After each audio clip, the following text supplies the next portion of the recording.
Hello everyone, আজকে ছিল বৃহস্পতিবার। সকাল সকাল ঘুম থেকে উঠে পড়েছি।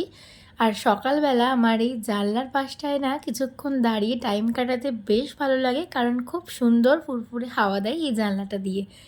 তো চলে আসলাম ব্রেকফাস্ট বানাতে। ব্রেকফাস্টে আজকে বানাচ্ছি ওটসের চিলা। ওটসটা প্রথমে একটু মিক্সার গ্রাইন্ডারে গ্রাইন্ড করে নিয়ে জল দিয়ে গলে পেঁয়াজ আর লঙ্কা ওর মধ্যে দিয়ে এইভাবে ভেজে নিলাম।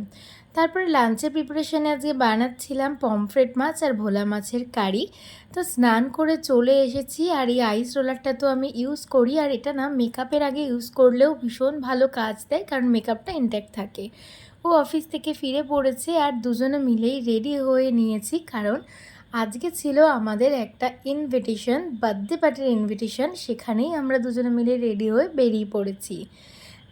চলে এসেছি আমাদের গন্তব্যস্থলে। এটা ছিল সাউথ কলকাতার একটা নিউলি লঞ্চড ক্যাফে, বেলা আমোরের নাম। তো ক্যাফেটা বেশ ভালোই ছিল, খুব একটা স্পেসিয়াস ছিল না, কিন্তু ওভারঅল মোটামুটি ভালোই লেগেছে। তো এখানে বার্থডের জন্য বুকিং করা হয়েছিল। ওদের এখানে রুফটপেতে এরকম ডোম আছে, যেগুলো তোমরা কন্ট্যাক্ট করলে ওরা সাজিয়ে দেবে। আর এই ছিল আমার সেই দিনের আউটফিট। তোমরা ব্যাকগ্রাউন্ডে ডেকোরেশনটা দেখতে পাচ্ছ, ভীষণ সুন্দর লাগছে। আমার তো খুবই পছন্দ হয়েছে। এত সুন্দর একটা জায়গায় যাব আর ফটো ভিডিও বানাবো না তা কি হয়? তো সেগুলো সব কিছুই আমার ইনস্টাগ্রাম আর ফেসবুকে দেখতে পেয়ে যাবে। বাই দ্য ওয়ে, আমি কিন্তু কোনো পেড প্রমোশন করছি না, আমার জায়গাটা ভালো লাগলো বলেই তোমাদের সাথে শেয়ার করছি। বার্থডে কেক খেয়ে চলে আসলাম আমাদের খাবার খাওয়ার জন্য।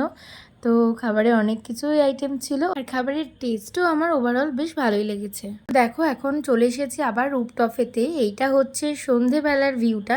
এদের যেই ডোমগুলো ডেকোরেট করে না, এগুলো দিনের বেলার তুলনায় এই সন্ধেবেলা দেখতে বেশি ভালো লাগে, কারণ এর ভেতরে বিভিন্ন রকমের লাইটসের অ্যারেঞ্জমেন্ট আছে। তো দিনের বেলা থেকে রাত্রিবেলা দেখতে ভীষণই ভালো লাগে। আমি সাজেস্ট করব তোমরা আসলে অবশ্যই এই সন্ধেবেলা আসতে পারো।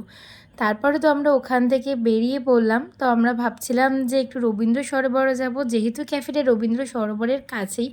কিন্তু অনেকটাই দেরি হয়ে গেছিলো বলে ওখানে গিয়ে দেখলাম ওখানের গেট বন্ধ হয়ে গেছে। অগত্যা বাড়ি ফিরে আসতে হলো। বাড়ি যদিও যায়নি, চলে এসেছে আমাদের এখানে নিউলি লঞ্চড একটা সুপার মার্কেট, যেটার নাম হচ্ছে সুমো। তো অনেক দিন ধরে আসবো ভেবেছিলাম, ফাইনালি আজকে হাতে টাইম ছিল বলে চলে এসেছি। এই সুপার মার্কেটটা না বেশ ভালোই বড়, যেরকম রিলায়েন্সের বড় স্টোরগুলো আছে সেরকমই বানিয়েছে। তো তারপরে তো এত কিছু নিয়ে বিল করিয়ে নিয়ে চলে আসলাম একটা নার্সারিতে। বেশ কিছু প্ল্যান্ট আর প্ল্যান্টের পট নেওয়ার ছিল, সেগুলোই নিয়ে চলে আসলাম বাড়িতে। আর বাড়ি এসেতে থামস আপ খেয়ে ঘুমিয়ে পড়লাম। ব্লগটা ভালো লাগলে লাইক করে দিও, ফলো করে দিও, টাটা।